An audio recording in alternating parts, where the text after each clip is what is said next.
Mix பண்ணிட்டேன். மாவு mix பண்ணும்போது தான் பார்க்குறதுக்கு எவ்வளோ அழகாக ரவுண்டாக வந்திருக்கு, சாஃப்டாக.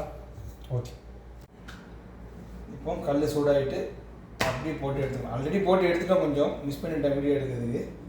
இப்போ தான் போடுறேன் வீடியோ சிம்மில் வச்சுட்டு. ஆயில் எடுக்கல, இன்றைக்கி நைட்டுனால சாப்பிட்டுட்டு உடனே தூங்க போகிறோம், அதனால் ஆயில் போடாமல் ட்ரை சப்பாத்தி. இது சப்பாத்தி சுட்ட முடிச்சாச்சு. 9-10 சப்பாத்தி இருக்குது, 2 பேர் இருக்கோம் இல்லையா, 5 நல்லா சாஃப்டாக அழகாக வந்திருக்கு. இது என்ன மசாலான்னு கண்டுபிடிங்க, பார்ப்போம், இல்லைன்னா கடைசியாக சொல்கிறேன். பார்த்திங்கன்னா சாப்பிட்டு முடித்தாச்சு.